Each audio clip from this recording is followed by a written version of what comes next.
I'm John McPeak, and you are watching Community Focus, presented by the Friends of MCTV. In this third segment, our guest is Sandy Warner, the manager of the Midland County Emergency Food Pantry Network. Welcome to Community Focus. Thank you. Sandy, what's the background of the Midland County Emergency Food Pantry Network? When and how did it get started?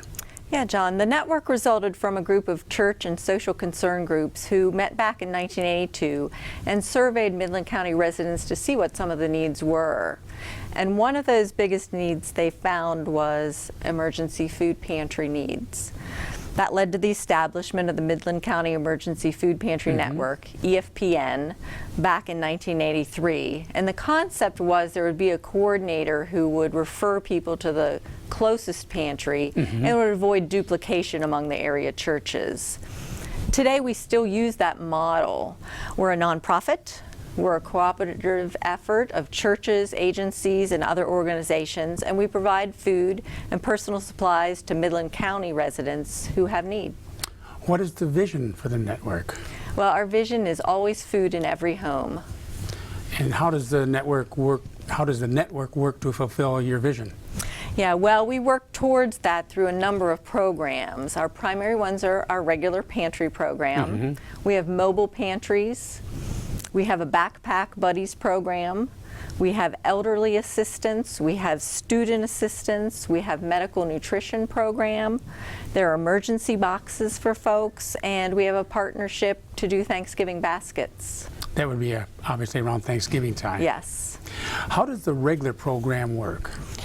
Well, the backbone of the regular program are our 8 pantries in Midland County. There's the Help Pantry, Sam's Pantry, and Wheeler Road Church of Christ, then North Midland Family Center, Coleman, Sanford, West Midland Family Center, and Bullet Creek.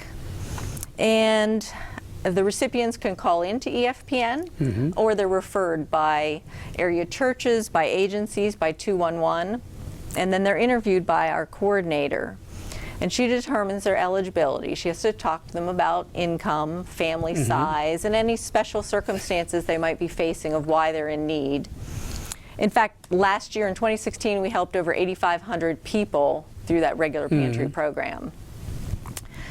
They're referred to one of the 8 pantries we mentioned, and we have appointments available 6 days a week, one of those in the evening.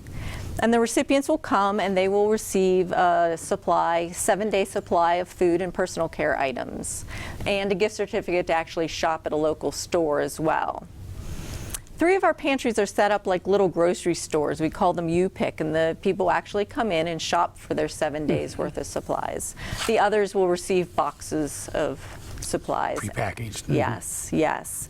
And beyond, the typical staples you might think of, we have meat and we have perishable items as well.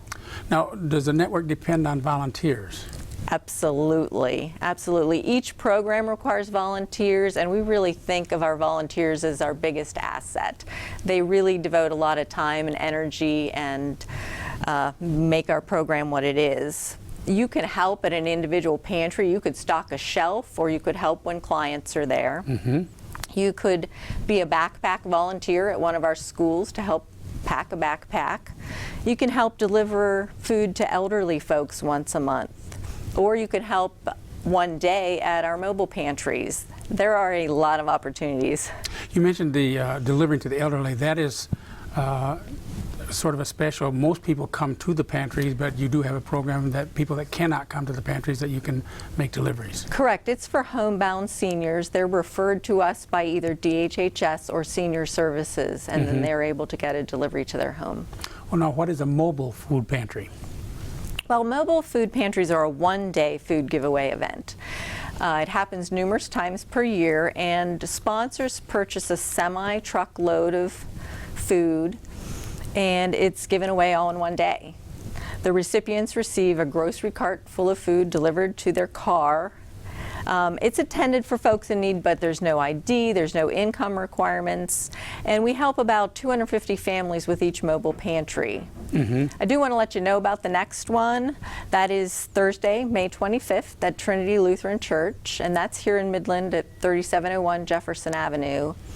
And people come and can register beginning at 9 o'clock. And then the food starts being handed out about 11:30 because the truck actually comes that day and we have to sort all the food and put it into the grocery carts for folks. That one is an outdoor event, so if there's inclement weather, we would move that to the Midland Civic Arena.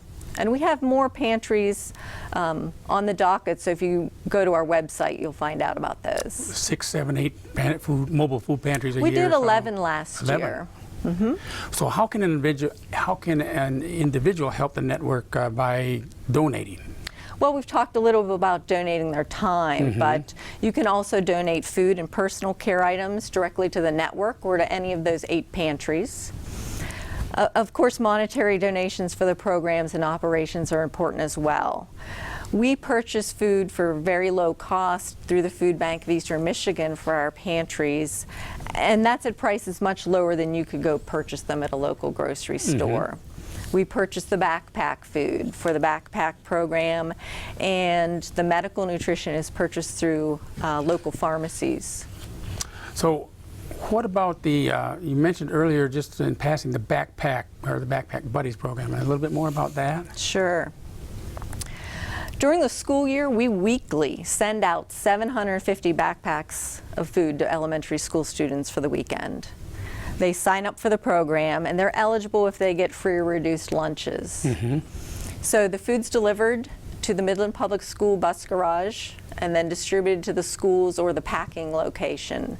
This one uses a lot of volunteers because those folks each week pack backpacks or grocery bags full of food that the students take home for the weekend to have food.